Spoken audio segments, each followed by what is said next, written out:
Hello students. Every year, the last working day of February, Finance Minister presents a statement regarding revenue and expenditure policy for the next year. That is budget. Today, let us discuss about government budget, its meaning and objectives.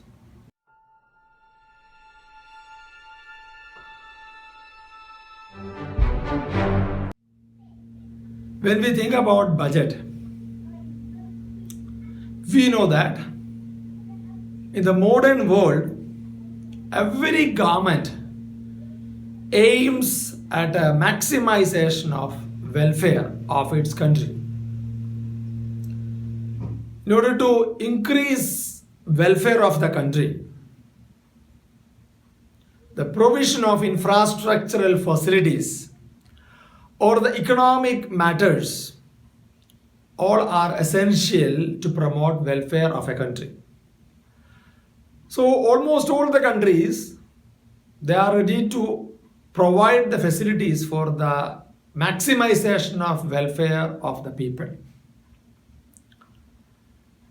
So definitely it means or it comes around a big expenditure on the shoulders of the nation.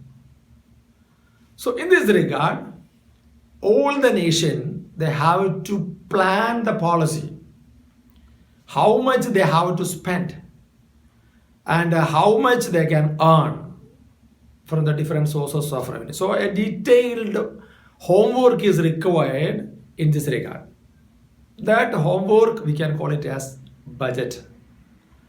Means it explains the receipts, means revenue, and expenditure part of the nation. Clear?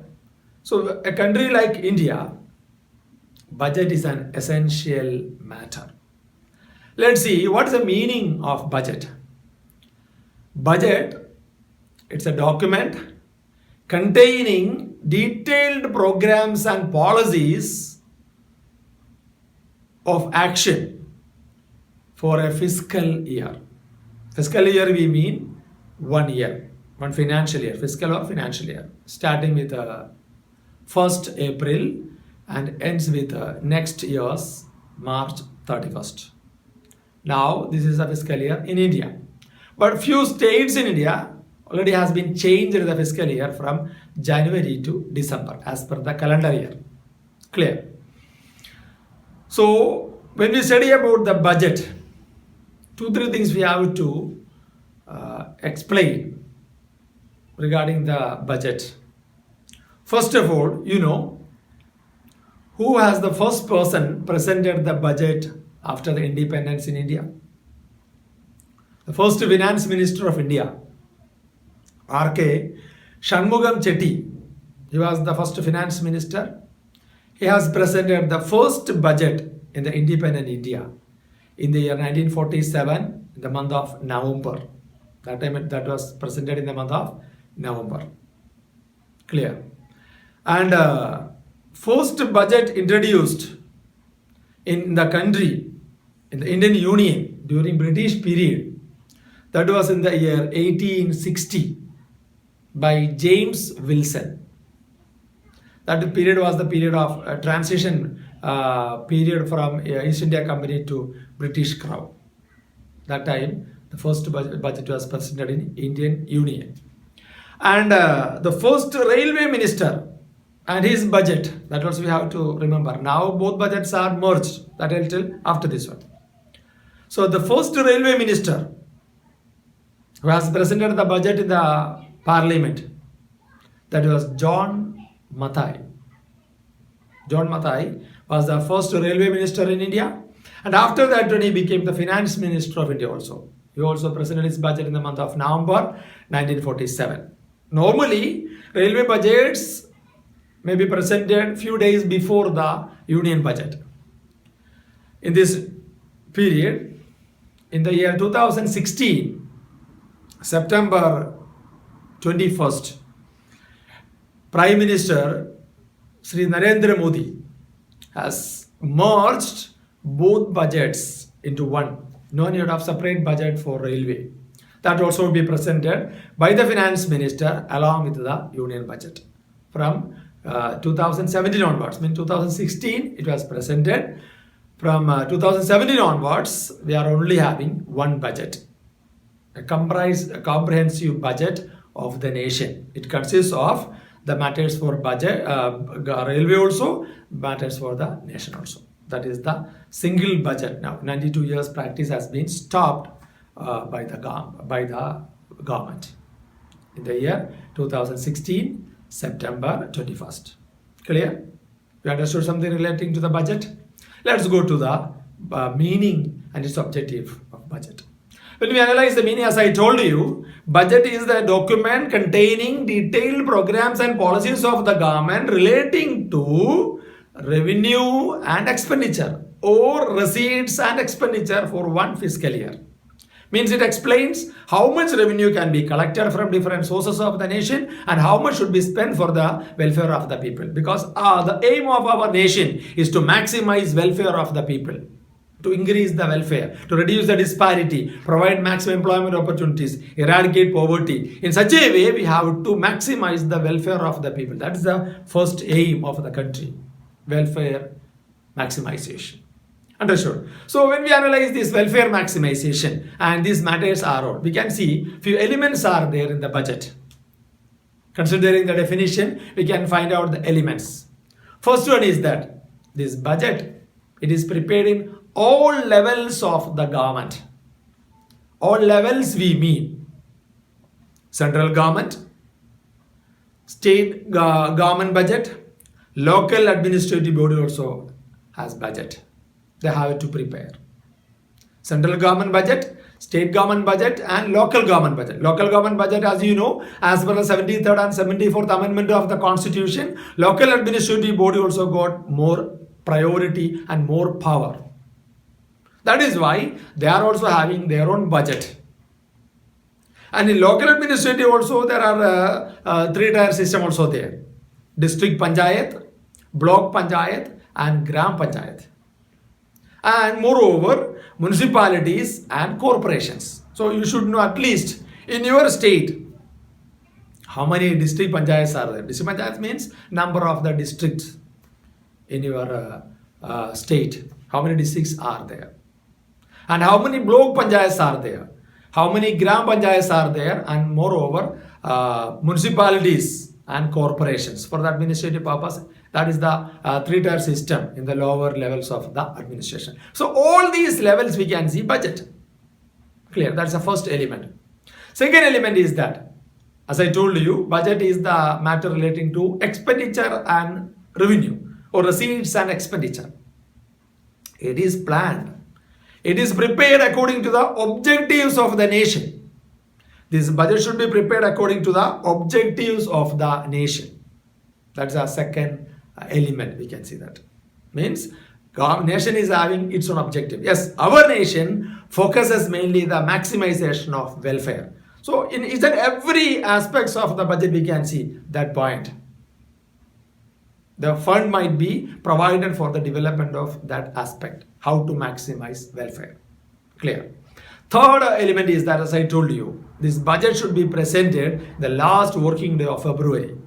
If it is a leap year also, normal year also, it will be in the last working day of February. Either in the 28th of February or in 29th of February. It should be presented. Clear? And last one is that this matter should be presented and discussed in the parliament, and parliament should have to give approval for that one before the implementation. That's the fourth element. Approval is required before the implementation of this one. And one more point is there. This budget is for one fiscal year. One fiscal year, as I told you, one financial year. Fiscal year or financial year. It's for 1 year. Normally in India, it starts from 1st day of April and ends with the 31st of March next year. But in future periods, it will be considered as to be the calendar year.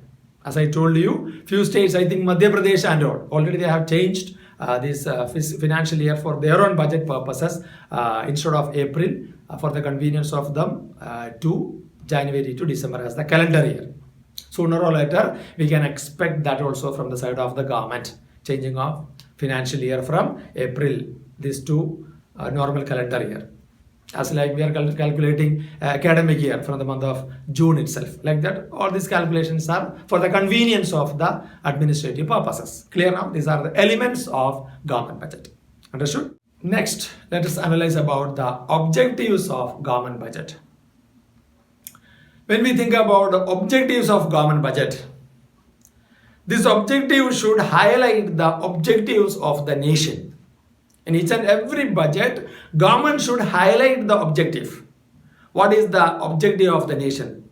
In our country, in India, objectives of the nation is to maximization of the welfare. How to maximize welfare of the people in the country. So that is why government spend each and every rupee in that aim that to maximize the welfare of the people. So we can see there are 4 or 5 objectives are there. First one, economic growth. Government budget focuses mainly how to maximize growth of the country. Economic growth.